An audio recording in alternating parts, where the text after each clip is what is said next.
Nick Majerison here. This is the TopMedTalk Top Ten, and this series is a chance for new listeners to jump on board and for established listeners to catch up with some of our favourite podcasts so far in terms of downloads. It's the Relief Trial, your essential deep dive into the results.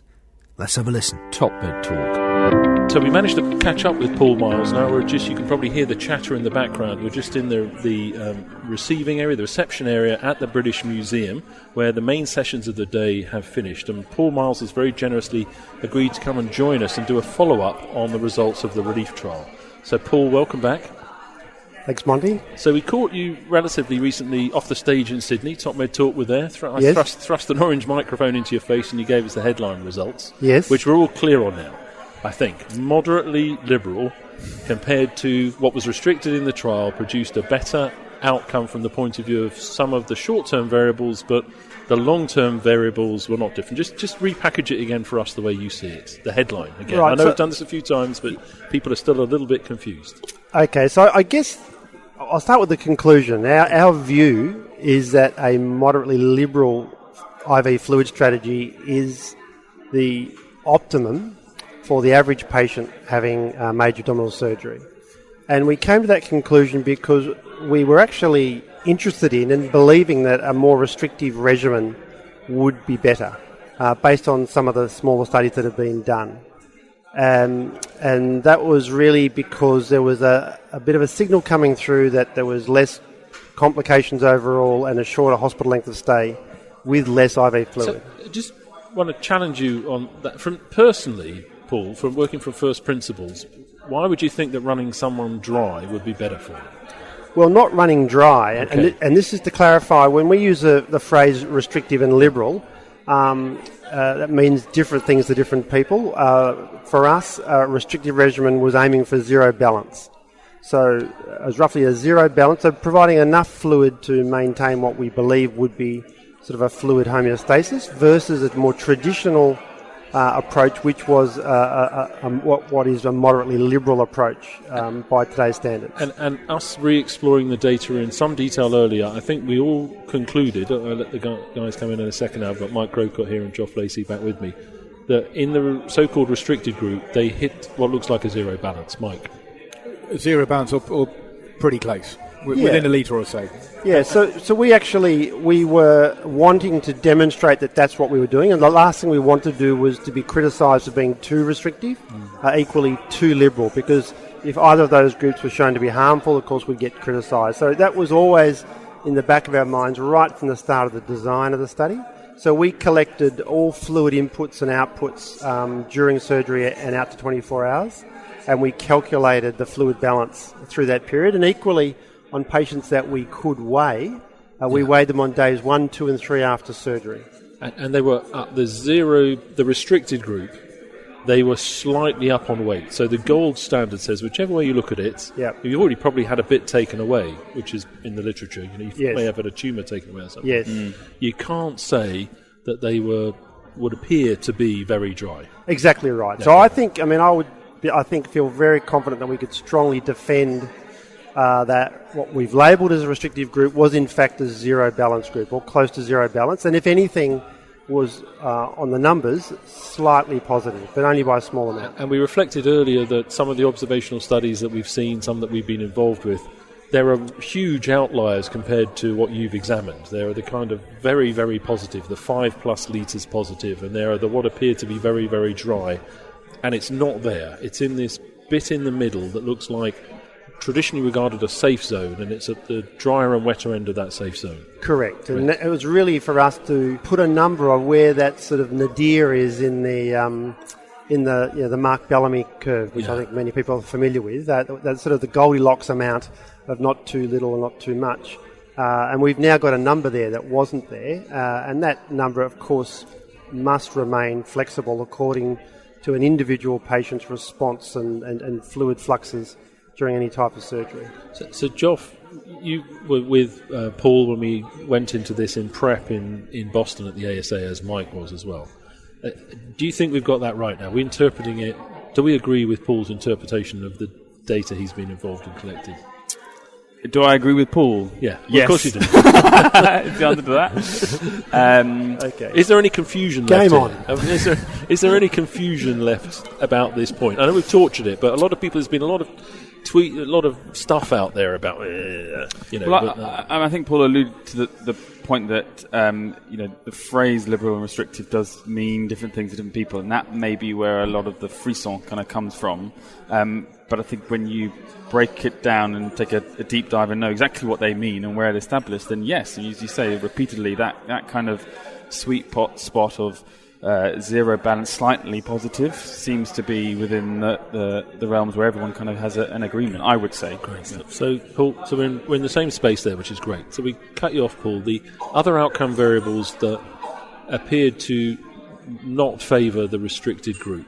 Okay, so this is, I guess, why we're recommending a moderately liberal approach, was that, in fact, we identified a very strong harm signal, particularly for acute kidney injury.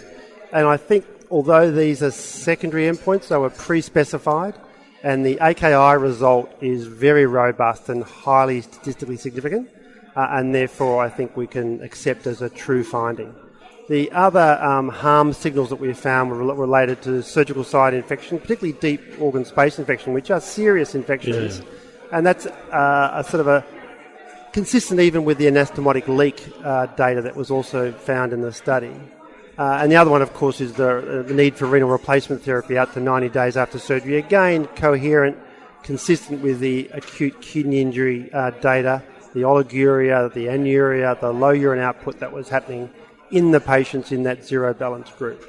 So on the basis that we could not identify any positive feature whatsoever from the restrictive zero balance group, and some very clear, consistent, coherent harm signals, that's why we have this recommendation.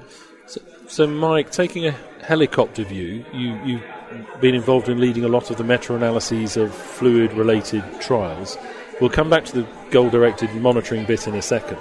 Those outcome variables are recurring themes. So it's the biggest trial ever, but compared to the meta-analyses, the infection, the AKI are recurring themes.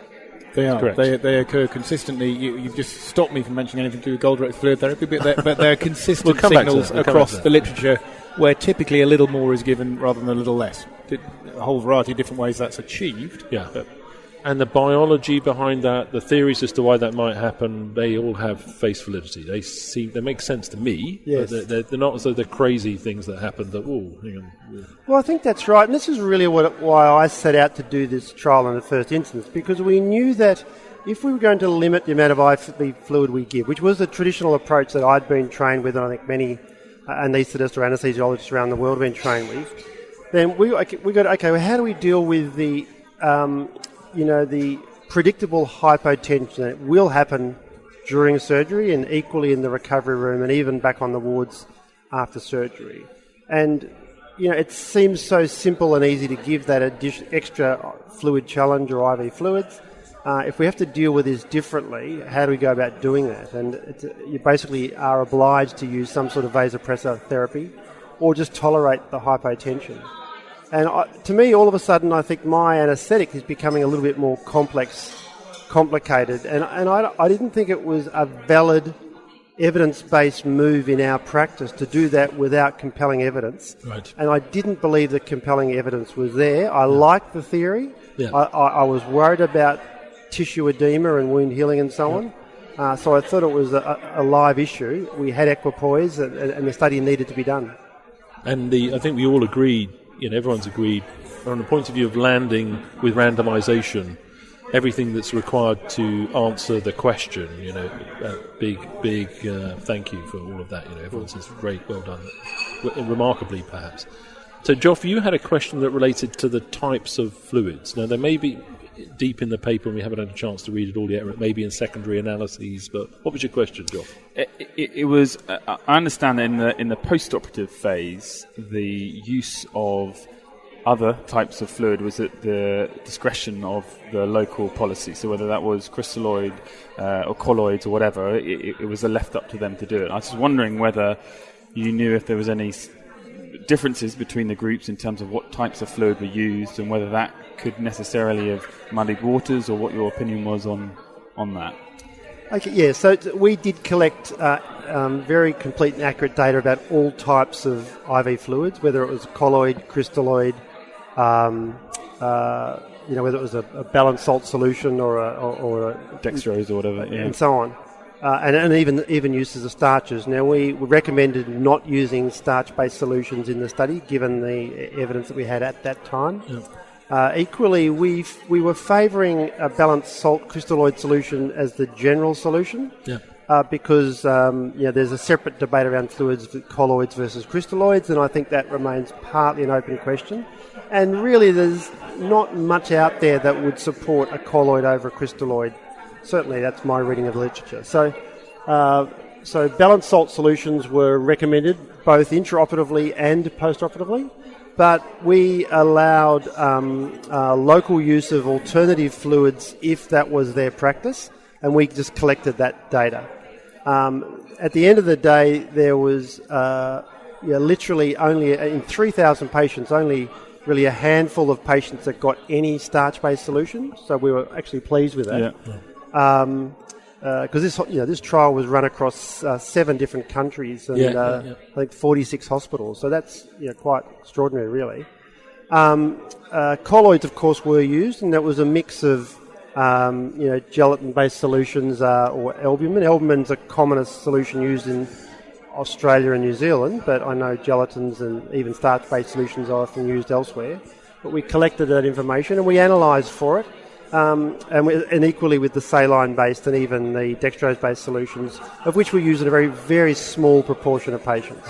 Now, when you looked at the types of fluid separately and the volumes of each type of fluid, they were completely balanced, pardon the pun, in both groups. Oh, really? And that, in fact, it's one of the great features of a large randomised trial, in that both known and unknown variables or confounding factors will get balanced. It's the law of large numbers. It's why I like doing these trials. Equally, with a large data set, you can actually do more meaningful subgroup analyses.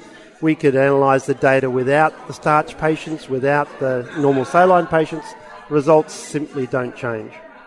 Mike, you had a question with regards to the vasopressors being used more frequently in the restricted group and blood pressure management in general. So I'm intrigued. So in the context of another live debate in perioperative care, where we've recently, I guess, refocused on blood pressure control. Yes. And restrictive liberal, in a group getting less fluid, it wouldn't be a surprise if there was more vasopressor use. And from my reading of the paper, that there's a statistically significant increase in vasopressor use in the restrictive group, which makes good sense. What do you think the clinical significance of that is, and do you have any more detail on the so was that boluses, was it infusions, were the levels of hypotension or the frequency of hypotensive events, was that different between groups? Yeah, so again, that was, as I said right at the, earlier on, that concern for hypotension was certainly at the front of my mind in designing the study. We collect all the relevant hemodynamics both during the surgery and in the recovery room and post-operatively. We collected data on highest and lowest heart rate, highest and lowest systolic blood pressure, mean blood pressure and so on, to see whether or not, and we also asked the anaesthetist to actually pre-specify what their target blood pressure would be before induction of anaesthesia, so that we could get a sense of, that they wouldn't be biased in any way. Because the anaesthetist, of course, had to know what fluids were being used, what group the patients were in. And quite surprisingly, the differences in hemodynamics were really trivial.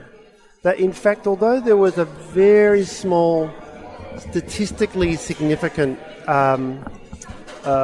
lower systolic blood pressure during the operation, that didn't play out to the recovery room and beyond. There was no differences in heart rate or mean blood pressures. So I think basically anaesthetists did treat the patients the same in all other respects. So that's, I think, again, a good feature of the trial design. We knew they were likely to need vasopressor. A reminder that the patients that went in this trial had risk factors. They were higher risk patients having more, fairly major abdominal surgery. Esophagectomies, Whipple's procedures, major abdominal surgery.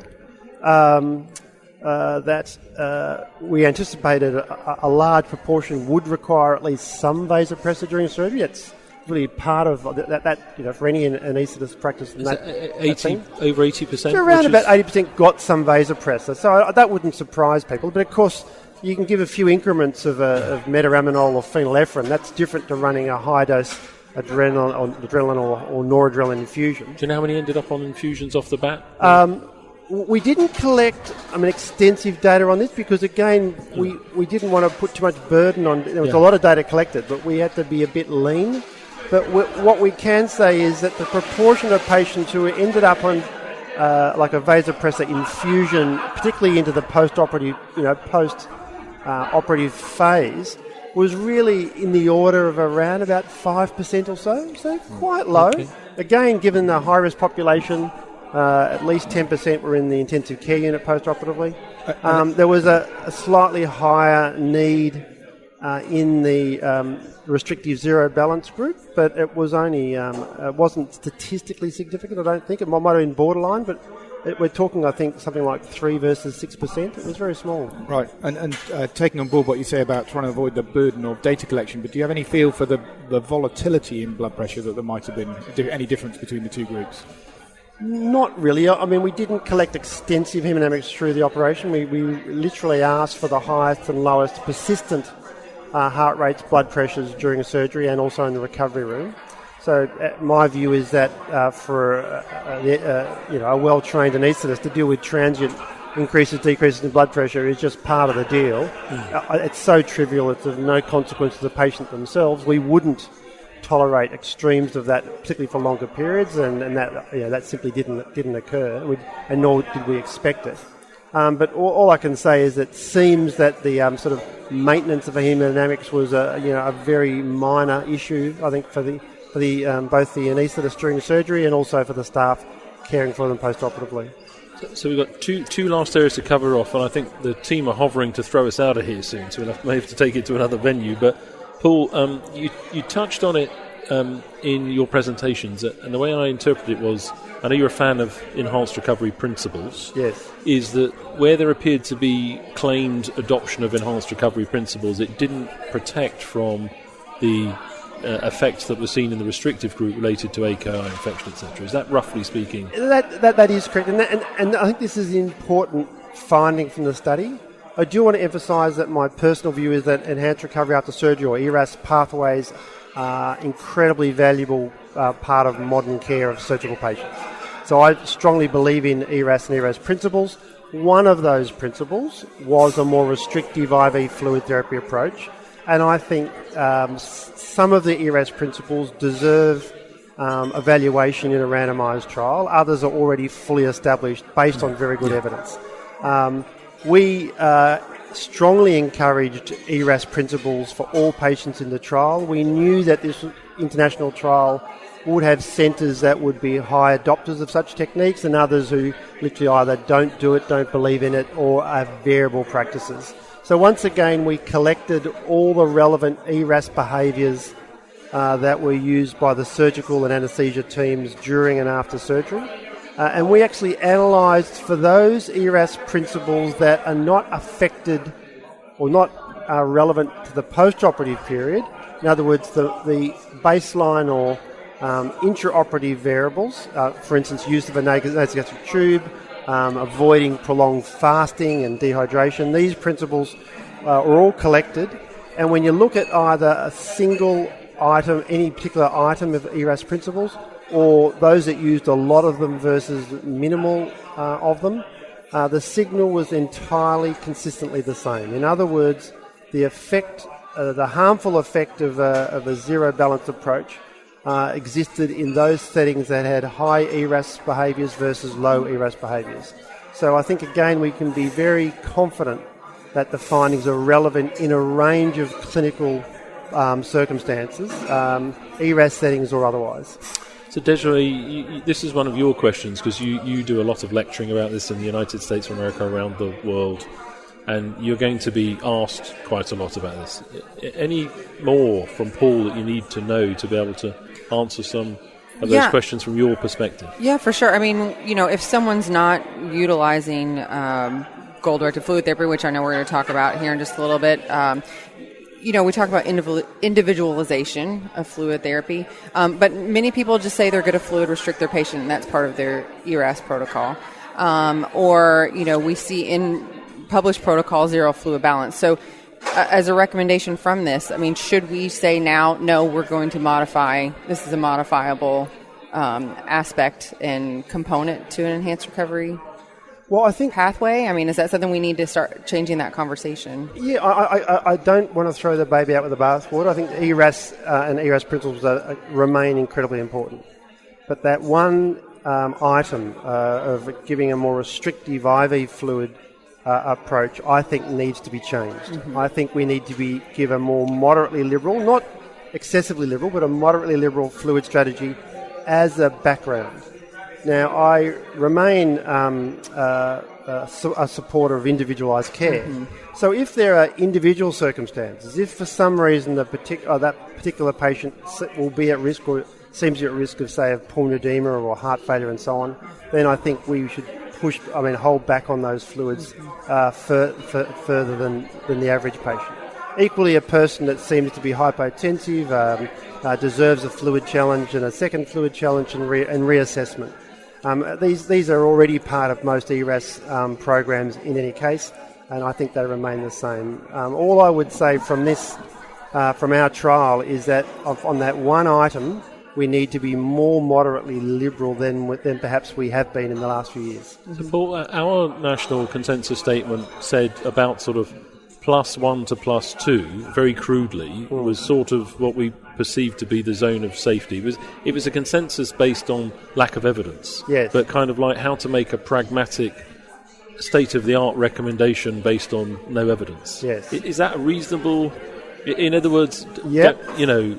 Just don't watch, keep an eye on it all. Yes. And if you end up +1 to +2, don't feel terrible. Yeah. But be careful about being too close to zero, and definitely don't go up from there. Yeah, so I think +1 to +2 litres is actually a sweet spot. Yeah. Roughly 24 hours after surgery. Yeah. That to me is about the sweet spot, even perhaps a little more, yeah, but not a lot more. Yeah. If you're only at zero balance or 500 mils positive, I think the patients are probably, or that approach is putting the patient at risk, particularly of acute kidney injury, probably other complications. You want to turn to that, Mike? Well, just the whole issue of terminology we've discussed ad nauseum is difficult, but I'm reminded. So Henrik Keller, the father of enhanced recovery, arguably if there was a Nobel Prize for clinical medicine and innovation, he probably should get one. As I recall, he didn't talk about fluid restriction. He talked about avoidance of fluid excess, and he pretty much is where you are at the moment, I think. Well, Henrik and I have very hotly contested debates on many occasions, but what surprises me is we agree on so much. So in this case, I think that remains an important message. I think I also strongly believe that we should avoid fluid excess, or chasing hypotension with more and more fluid when in fact there is no obvious responsiveness from the patient, that in fact they need other therapies, often admission to critical care, to be more finely tuned in their care. I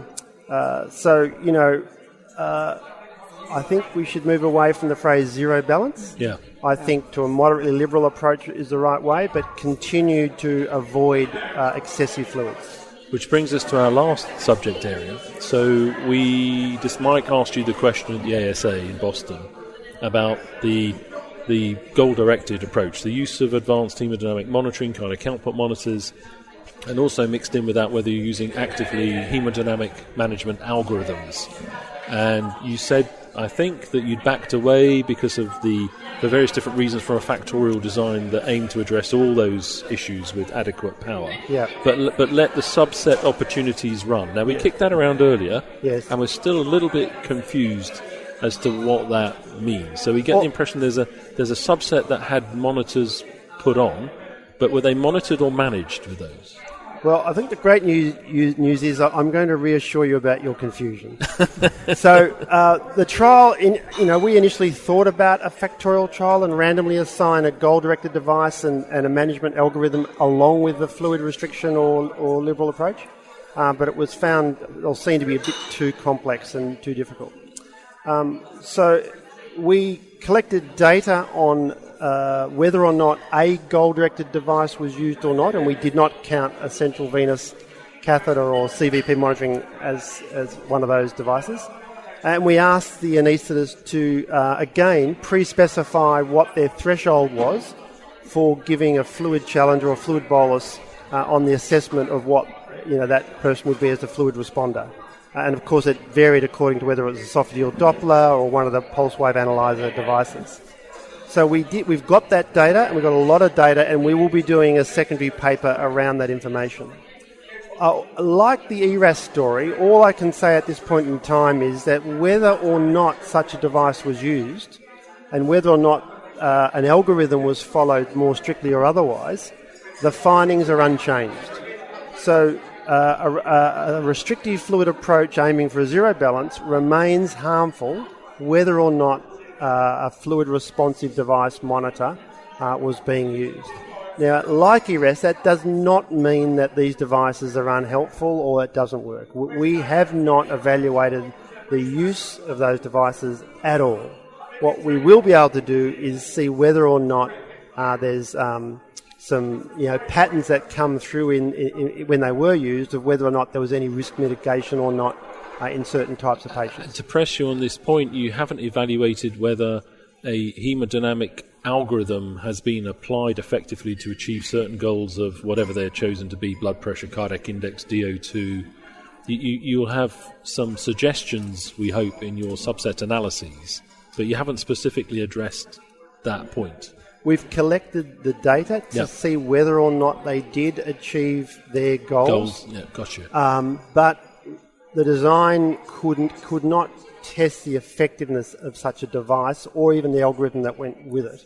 All we'll be able to say is, what information these devices seem to be providing around, kidney function and other outcomes. So no, apart from the fact it doesn't protect, the application of the device doesn't appear to protect in a subset as you've described. Yes. We have some ongoing, the evidence base is what the evidence base is, and there is a rationale for still doing optimised 2, for example. Exactly right. Exactly. Not just yes, but I think that's extremely important. That is a very important live question, and I think people need an open mind, and Optimise 2 is a perfect way of solving that particular dilemma.